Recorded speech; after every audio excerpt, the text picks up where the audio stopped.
saímos da oposição e vamos, consequentemente, para nomeação à autoria, que eu acho uma forma de intervenção de terceiros sensacional. Vamos lá.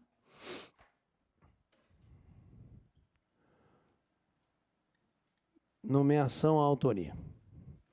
Forma de intervenção de terceiro, artigo 62 e seguintes. Que surge a requerimento do réu. Forma de intervenção de terceiro, que surge a requerimento do réu. Prazo.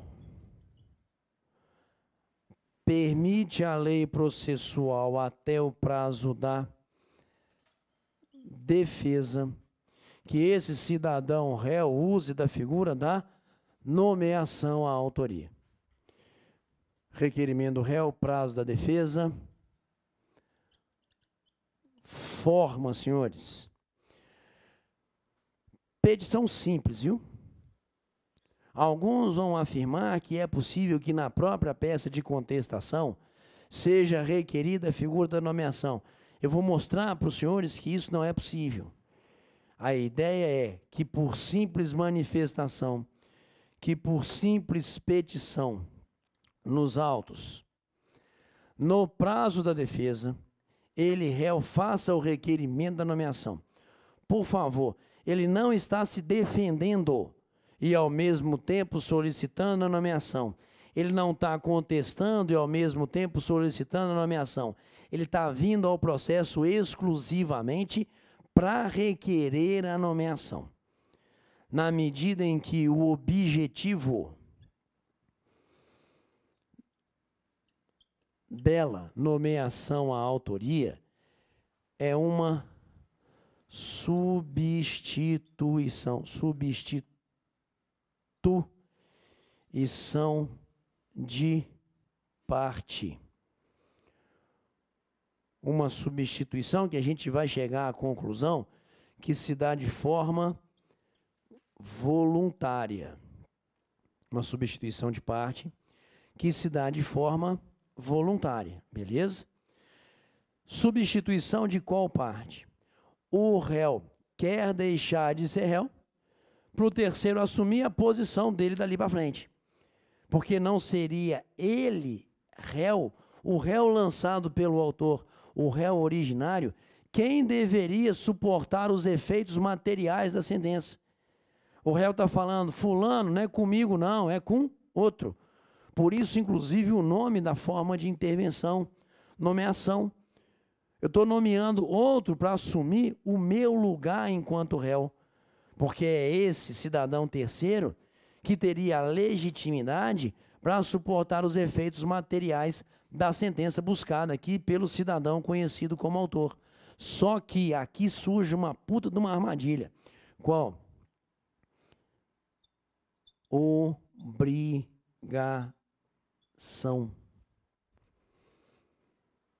E eu acho muito legal, porque convivem no mesmo instituto duas expressões que supostamente são antagônicas, que é a voluntariedade e a obrigação. A ideia aqui é a seguinte: nas hipóteses legais de nomeação, nas hipóteses previstas nos artigos 62 e 63 do Código de Processo Civil, senhores, tem o réu a obrigação de fazer a nomeação à autoria, permitindo que um terceiro assuma a sua posição enquanto réu nesse processo. Tanto que a lei processual vai me dizer no artigo 69 que se esse réu não faz a tempo e modo esse requerimento da nomeação, responderá por perdas e danos. E nitidamente surge até dessa penalidade uma visualização de que o requerer da nomeação pelo réu é, na verdade, uma obrigação, não é faculdade, não. Por quê? Quem está tendo vantagem nesse processo aqui com a nomeação, senhores? O autor, o réu ou o terceiro? O autor, beleza? Quem tem vantagem nessa bagaça aqui, com essa forma de intervenção, não é o réu que deixará de ser, não. Quem tem, na verdade, uma puta de uma vantagem em razão desse instituto processual é o autor, senhores. Beleza? Porque o autor está indevidamente demandando alguém. Porque o autor colocou alguém como réu que não tem como suportar a pretensão por ele buscada. Porque o autor lançou alguém como réu que é ilegítimo a suportar uma sentença de procedência. Então, o que esse autor tomaria, na verdade, é uma sentença 267 e sairia dali condenado, inclusive, a pagar honorários ao advogado desse réu. Então, a lei processual fala o seguinte: réu, nessas duas hipóteses, você tem uma obrigação de fazer a nomeação. E por que surge essa obrigação? Porque o autor não cometeu um erro técnico, não, senhores. O autor vivenciou o mundo real. E da vivência desse mundo real, o cidadão, o autor, lançou alguém como réu, pela vivência dele, por aquilo que ele está vivenciando no mundo empírico. Só que esse que ele está vivenciando como réu não é quem tecnicamente suportaria a pretensão por ele buscada. Observa a história que eu já contei na oposição e como que ela, eu mudando a personalidade lá do cidadão, vai se encaixar aqui direitinho. Lembra que o João era ali o colecionador de obra de arte que tinha um grande amigo chamado Paulo e que Paulo, consequentemente, aceitou ficar com a guarda, não é isso? Dessa coisa, até que terminasse a reforma do João. Paulo, agora é gente boa, vamos mudar a personalidade dele. Paulo, gente boa, resolveu dar uma festa. Para quê? Para comemorar o aniversário dele, seja o que for. Até convidou o João, que infelizmente não pôde ir. Só que sempre tem um repórter enxerido. E tinha. E deu que nota na coluna social que a festa era com o objetivo de comemorar a aquisição do quadro, nitidamente uma informação falsa. Só que quem é que leu a coluna? O nosso amigo Mário. Beleza. E o Mário te contrata como advogado, narrando justamente o seguinte: doutor, observa aqui essa nota de jornal. O cidadão Paulo está se dizendo proprietário dessa coisa. Só que, na verdade, o proprietário, por um motivo qualquer, sou eu, Mário. Beleza? Senhores, você como advogado, alguma dúvida que você vai botar Paulo como réu nesse processo? Nenhuma dúvida, porque essa foi a vivência do mundo tal como se apresentou a você. Não há aqui, tecnicamente, um erro, porque a vivência do mundo empírico experimentada pelo cidadão que você representa, que é ali o Mário como autor, te ditou que a ação há de ser proposta contra quem estaria afirmando ser proprietário ou possuidor. Só que dentro de uma concepção real do mundo, Paulo nunca poderia responder pela posse ou pela propriedade. Quem há de responder pela posse ou propriedade da coisa realmente é o João, porque nós vamos colocar esse cidadão como mero detentor da coisa. Mas como ele estava ali na posse física, não é isso? Essa foi a vivência do mundo real. Artigo 62, pega para mim. Porque o artigo 62 vai me dizer o seguinte: aquele que detiver a coisa em nome alheio, sendo-lhe demandada em nome próprio, deverá. E se eu substituir para poderá na hora da prova, está errado. Porque como a gente veio cravando, isso é uma obrigação. Então eu tenho que ler realmente do jeito que está no 62. Se eu mudar do deverá para poderá, é completamente falsa a assertiva. Aquele que detiver a coisa em nome alheio, sendo-lhe demandada em nome próprio, deverá nomear a autoria o proprietário ou possuidor. Mário, leva a mal, não é comigo não. A demanda é contra João, porque é ele que pode suportar os efeitos materiais da sentença em relação à discussão de posse e propriedade. Perceberam a obrigação, senhores? Beleza? E como que eu estou fazendo isso aqui, inclusive, para proteger o cidadão conhecido como autor? Por que eu estou fazendo para proteger o autor? Porque se não houvesse o Instituto da Nomeação, Paulo contestaria alegando justamente o quê? Ilegitimidade. E aí quem é que tomaria uma sentença 267 na cabeça? O Mário, beleza? Podendo até ter perda de direito por não ter citado validamente João até o fluir da prescrição, senhores. A gente teria aqui como algo possível de ser discutido frente a esse que realmente é o proprietário e possuidor da coisa. Por isso a lei obriga o réu a essa atitude, a atitude da nomeação. Pegamos? Essa é a exemplificação do artigo 62. Vamos no artigo 63. Olha só. Aplica-se também um disposto no artigo antecedente, me diz o 63, a ação de indenização intentada pelo proprietário ou pelo titular de um direito sobre a coisa, toda vez que o responsável pelos prejuízos alegar que praticou o ato por ordem ou em cumprimento de instruções de terceiro. Vamos criar um exemplo aqui. Existe um cidadão chamado João, que tem um funcionário de nome Paulo.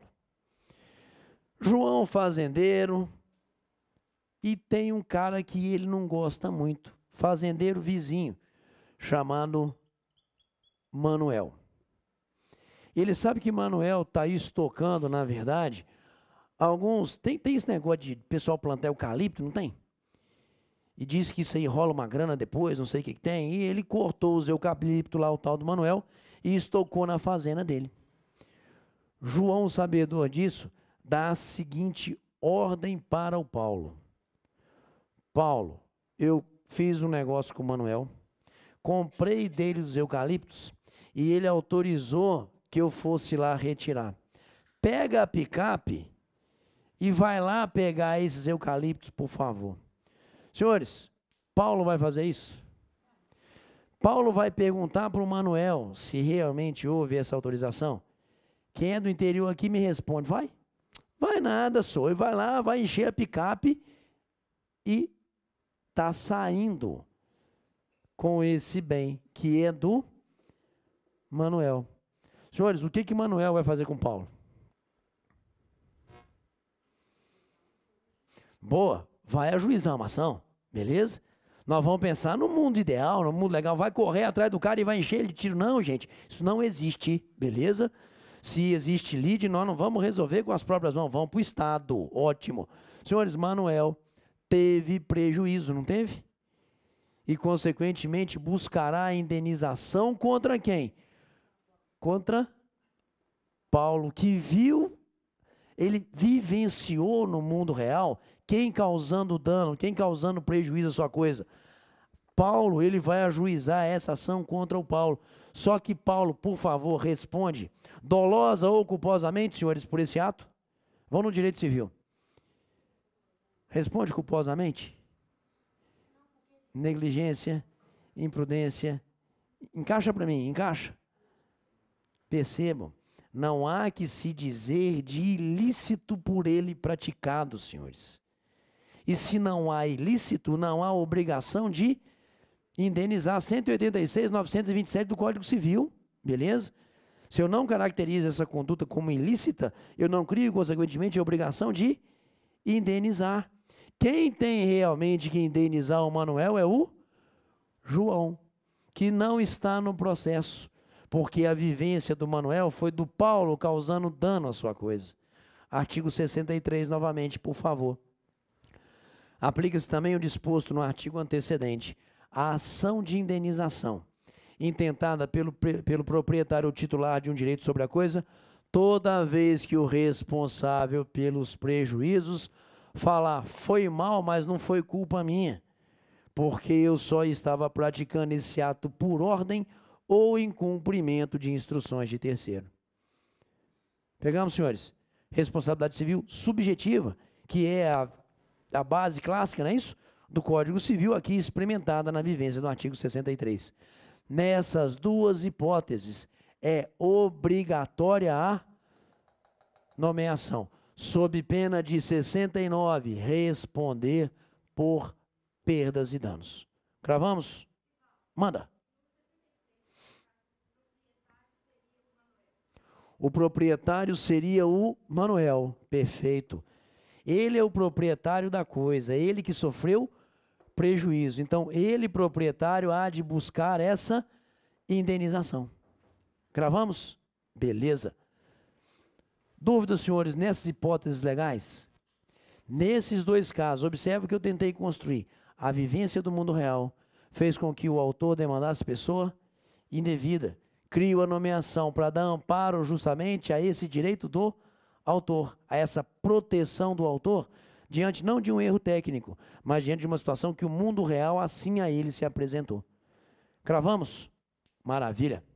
Bom, apago. Apago, beleza? Porque eu trabalhei, na verdade, a obrigação. Preciso trabalhar agora isso aqui, ó. Substituição de parte como algo voluntário. Para isso, nós precisamos processar. Então, vamos fazer o processamento da nomeação. Senhores, seguinte, fazendo esse processamento. Petição inicial, autor. Citação do cidadão conhecido como réu. Que no prazo da defesa comparecerá em juízo, justamente fazendo o requerimento da nomeação à autoria. Estou dizendo, não é comigo, é com aquele terceiro ali. Te pergunto, esse réu pode estar de sacanagem? Pode estar falando mentira? Só para tentar ganhar tempo indevidamente no processo ali, ou mesmo criar situações artificiosas, detonando o autor? É possível. Algum advogado aqui no Brasil a isso se prestaria, senhores? Claro que não, mas por hipótese, beleza? Vamos lá. Havendo requerimento, primeiro ato do juiz, suspende o processo, beleza? Havendo requerimento da nomeação, isso é motivo de suspensão do processo. Suspendo o processo e vou intimar o autor a querendo se manifestar. Prazo que nós vamos dar para o autor se manifestar? Prazo de 5 dias.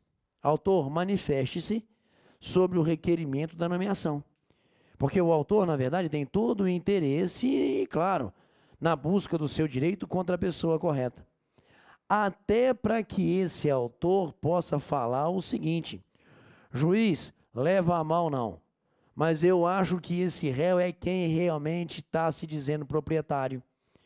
Eu acho que é esse réu que realmente causou ilícito à minha coisa. Eu quero é que ele responda por isso. Portanto, pode ser que, intimado o autor a se manifestar no prazo de 5 dias, ele compareça, e vou frisar, de forma expressa, que ele compareça de forma expressa e não aceite a nomeação. Ele compareceria expressamente, quero ou não, quero que seja mantido manutenção do réu originário. Beleza? Eu quero que seja mantido o réu originário e que o processo tramite contra o réu que eu ali lancei na minha petição inicial. Observa a voluntariedade. Beleza? Vontade de um deixar de ser, vontade do outro fica você. Pronto. Voluntariamente eu estou mantendo por ato do autor esse réu originário no processo. Manifestação expressa dele, prazo de 5 dias, mas pode ser que ele também, de forma expressa, compareça e aceite a nomeação. Pode ser que ele compareça e fale, não, beleza, obrigado por ter me informado. Quero agora a citação do terceiro. mas ainda não há que se afirmar na existência de substituição. Beleza? Vamos lá. Senhores, o autor há de ser intimado pelo juiz em razão do requerimento, já que o juiz suspendeu o processo, para que ele, autor, se manifeste no prazo de 5 dias, aceitando ou não, consequentemente, a figura da nomeação. Não aceitando, nós vamos manter o réu originário, mas aceitando, vamos providenciar, consequentemente, a citação desse terceiro.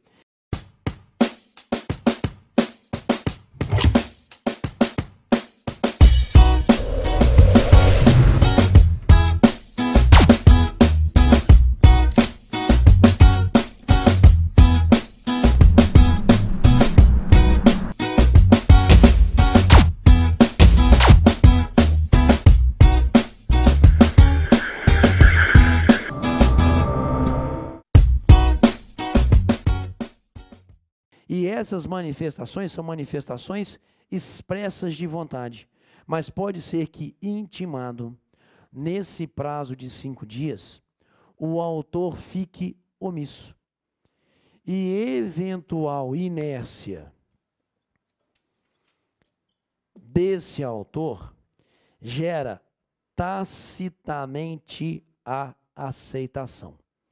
O artigo 68, observa na lei aí para mim, por favor. O artigo 68, inciso 1º, vai me dizer que a aceitação pode ser expressa a prazo de 5 dias, mas pode ser também uma aceitação tácita. E o que seria ali, consequentemente, uma aceitação tácita? Não se manifestar dentro do prazo prescrito em lei. Eu tenho presunção de aceitação, vamos providenciar a citação do terceiro. Vamos providenciar a citação do terceiro para quê, senhores? Para aceitar ou não. Estou chamando o terceiro a uma exteriorização de vontade e uma advertência. Autor, manifeste-se aceitando no prazo de 5 dias. Depois a gente vai na lei e a gente vai observar que a lei não menciona prazo para esse terceiro citado aceitar. Vou explicar por quê na sequência. Mas se o terceiro citado comparece e não aceita a nomeação, manutenção do réu originário. Por isso, a substituição de parte só surge de forma voluntária, exigindo a lei, é o chamado princípio da dupla aceitação. Porque há de ser aceito não apenas pelo cidadão conhecido como autor, há de ser aceito também pelo terceiro uma vez citado. E em que prazo esse terceiro e em que forma ele aceitaria? Simples. Eu não estou citando? Ótimo. Citado, ele terceiro já compareceria apresentando o que? A sua contestação, beleza? E ao contestar, ele já se incorpora no processo como réu, saindo daí, consequentemente, o réu originário do processo. Então, o ato de manifestação de vontade do terceiro, ao aceitar a nomeação que lhe é imposta depois da aceitação pelo autor, já é o ato de contestar. E a partir daí é que surge, inclusive, a substituição de parte, senhores. A partir daí surge, consequentemente, esse ato de substituição, deixando o réu originário de ser réu e assumindo dali como réu no processo esse terceiro que citado contestou. Pegamos? Aí, Val, mas sempre é possível que citado o terceiro também fique inerte, que citado não compareça para aceitar ou não de forma expressa. Nesse caso, senhores, 68, inciso 2. Beleza? No 68, inciso 2, nós teremos agora o quê? Também uma presunção de aceitação. Se esse terceiro não apresentou a tempo e modo a sua manifestação. Pegamos? Então, senhores, do princípio, vamos nós, isso é o processamento. O réu há de fazer o requerimento da nomeação no prazo da defesa, não é isso? Ele não vem na própria defesa, eu quero até explorar isso um pouquinho melhor. Petição simples, falando, opa, não é comigo, é com aquele terceiro. O juiz aceitando, suspende o processo. Ato seguinte, ouvir o autor no prazo de 5 dias. Para o autor exteriorizar expressamente a aceitação ou não desse ato de substituição dessa nomeação. Se ele expressamente recusa, mantido o réu originário. Se ele expressamente aceita, vamos citar o terceiro.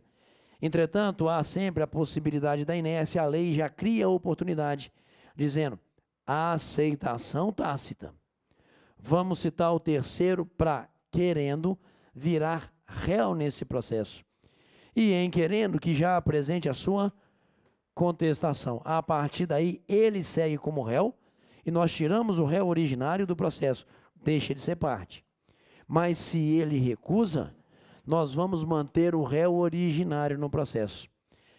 E se citado não responde a tempo e modo, presunção de aceitação. Tornar-se-á, inclusive, o que, senhores? Réu rebel. Beleza? Essa ideia que a gente vai agora tirar da lei. Com um detalhe. Lembra? O requerimento gera a suspensão do processo. E eu preciso da vontade do terceiro para que haja também essa modificação. Sendo lícito que ele não concorde em virar réu. Ótimo. Ival agora bagunçou. Por quê? Senhores, vamos lá. Vocês estão se preparando para a prova. E a gente precisa de toda ajuda em prova? Precisamos. Inclusive a ajuda do divino. Beleza? E o divino gosta de mentira? Não. Então, abre o coração para mim, por favor. Estou te citando, viu, terceiro? Para você querendo virar réu. Mas se você não quiser, saiba que você não sofrerá nada nesse processo. Você viraria réu? Por ar de vontade? Coração aberto, lembra? Estão te observando. A prova é dia 15. Tranquilo? Senhores, vem cá. Nitidamente, a gente tem aqui um probleminha. Qual o probleminha? O problema do autor já ter aceitado. E se o autor aceitou, o que ele está declarando? Eu não estou formando litisconsórcio, não. O autor, quando aceita, estou falando, réu, beleza, não te quero mais, quero o terceiro. Eu já estou exteriorizando o autor a minha vontade de ter outra pessoa no polo passivo dessa demanda. Eu já estou reconhecendo que eu fiz bobagem ao ajuizar a ação contra esse réu originário. E agora eu abro a oportunidade para o terceiro simplesmente falar o quê? Não quero. Se virem vocês dois por aí. Mantido, consequentemente, o réu originário no processo. Senhores, isso aqui que é a grande sacada da lei. Lei para mim 63 e seguintes, para eu chegar nesse ponto que eu preciso. Vamos lá. 64, perdão. 63 a gente já trabalhou. 64. Em ambos os casos, o réu requererá a nomeação no prazo para defesa. Já fizemos ali no quadrinho resumo. O juiz, ao deferir o pedido, suspenderá o processo. Ótimo. E mandará ouvir o autor no prazo de 5 dias, prazo que a gente cravou também já aí. Todo prazo, por favor, vai marcando, viu, cara? E depois rever todo o prazo, por favor, tá certo? No seu estudo em casa aí, rever todo o prazo que nós estamos discutindo. Porque há uma tendência em prova de tribunal, de uma mudança, consequentemente, de prazo, senhores, demais da conta, não é isso? E a gente sabe que o processo civil tem infinidades, não é isso? De prazo. Então, a gente sempre vem dando dica em relação a alguns prazos essenciais. O juiz suspenderá o processo, mandará ouvir o autor no prazo de 5 dias. Aceitando o nomeado, ao autor incumbirá promover-lhe a citação. Recusando-a, ficará sem efeito a nomeação. É esse ato aqui, ó. Estou intimando o autor para se manifestar em 5 dias. Se ele nega, fica sem efeito a nomeação e o processo segue contra o réu originário. Se ele aceita, ele promoverá a citação, pagará as custas, arrumará outra cópia da petição inicial e mais desses atos do processo para acompanharem a carta ou mandado de citação. Ele está promovendo, ele está disponibilizando ao Estado, ele é autor, os meios para que o Estado pratique, consequentemente, esse ato processual. É essa a ideia aqui, beleza? Então, observa. Citação, tranquilo? Estou promovendo a citação do terceiro. Vamos nós. 65 de novo. Aceitando o nomeado, o autor incumbirá promover-lhe a citação. Recusando, ficará sem efeito a nomeação. 66. Se o nomeado reconhecer a qualidade que lhe é atribuída, contra ele correrá o processo. Se o nomeado citado, que foi o terceiro, reconhecer a qualidade, contra ele correrá o processo. Substituição, pronto. Observem, tem prazo lançado ali para ele manifestar? Tem não, porque a ideia é que ele já vem apresentando a sua contestação. E dependendo do procedimento, já que a gente estava falando de prazo, não há prazos distintos dependendo do procedimento, senhores, para contestação aqui, no processo civil? Então, por isso que eu não vou estipular prazo. Mas seria, então, essa manifestação já de resistir à pretensão do autor. É essa manifestação de vontade de aceitação, voltei na lei. Se o nomeado reconhecer a qualidade que lhe é atribuída, contra ele correrá o processo. Se a negar, o processo continuará contra o nomeante, que é o réu originário. E aí, vamos lá, 67. Quando o autor recusar, primeiro passo, o autor não quis, quando o autor recusar, ou quando este negar a qualidade que lhe é atribuída, nas duas hipóteses, o que nós temos? Manutenção do réu originário. Voltei na lei. Quando o autor recusar o nomeado, ou quando este negar a qualidade que lhe é atribuída, assinar-se ao nomeante novo prazo para contestar. O prazo para contestação, quando o réu faz o requerimento, ele, réu originário, o prazo para ele contestar, quando ele faz o requerimento da nomeação, ainda não está fluindo. Por isso que eu falei petição simples. Ele comparece falando, não é comigo, é com aquele terceiro. Porque se ele é mantido no processo, a partir de agora é que flui o quê? O prazo para contestar. Então, vem cá. O requerimento de nomeação. Suspende o processo? Beleza. E quanto ao prazo? Interrompe o prazo para esse réu originário apresentar a sua contestação. Porque a partir daí, se ele mantido fica, é que eu realmente dou a ele o prazo, não é isso? Para que ele possa agora apresentar a sua contestação. E aqui, o fechamento que eu preciso. Olha só. Se vocês errarem, eu vou brigar com vocês. Por quê? Porque nós espancamos esse fantasma na aula passada. Beleza? Vão espancar esse... Gente, eu posso, enquanto autor, desistir unilateralmente. Até que momento do processo? Não errem. Até o prazo da resposta. Então, olha só. Se o terceiro resolveu não aceitar, esse réu originário, tecnicamente, já apresentou a resposta dele, senhores?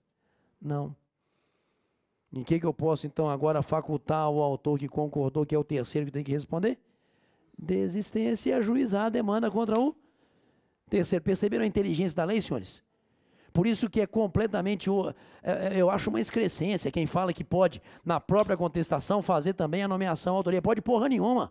Porque senão você tira do autor justamente a disponibilidade do direito de ação, você tira do autor a oportunidade de desistir e ajuizar contra o terceiro que não quis, não é isso? Virar réu aqui, porque já teria sido apresentada a resposta.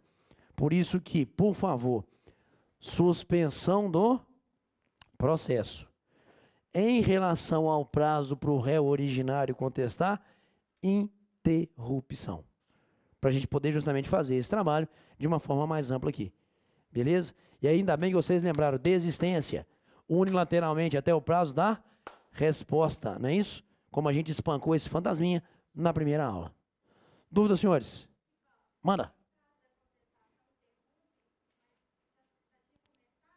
Já tinha começado o prazo, porque o réu teria sido, o réu originário, teria sido citado para contestar, só que ele não contestou, fez o requerimento de nomeação. Petição simples, suspendi o processo. E se ele fica, do momento em que o juiz observa que o terceiro negou ou que o autor não quis, ele é intimado agora para apresentar, por isso é que gera a interrupção. Porque ao apresentar o requerimento de nomeação, já estaria correndo prazo para contestar. Como ele veio nesse prazo rito ordinário, 15 dias, e requereu a nomeação, esse prazo a ele será dado novamente, caso ele, réu originário, fique mantido no processo. Por isso as armadilhas de linguagem. O requerimento de nomeação gera suspensão do processo, mas gera, quanto ao prazo para o réu originário contestar, interrupção. Pegaram essa maldade aqui, senhores? Beleza? Tá aí, essa é a estrutura dessa forma de intervenção de terceiro, chamada nomeação à autoria. Dúvidas, senhores? Manda. Sim. Ok.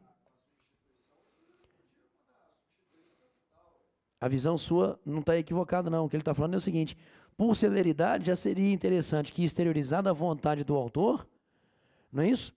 Nós já fizéssemos o quê? Réu, obrigado, vai com Deus, vamos demandar esse terceiro. Me permitam aqui um passinho com os senhores, mas o que eu vou falar vocês vão esquecer, porque eu achei a consideração sua muito coerente. Próximo código. Mas por isso que eu estou falando para vocês esquecer. Mas só uma noticiazinha. Próximo código. Nomeação desaparece. Não uma possibilidade de substituição da parte. Desaparece. Eu contesto, alego ilegitimidade. O autor pode aceitar. Aí sai esse réu originário e nós citamos o terceiro, diante da alegação do réu na contestação de ilegitimidade. Isso que você pensou, já é o pensamento do próximo código. Beleza? Mas esqueçam, beleza? Nomeação é o instituto de hoje. Pegamos? Beleza.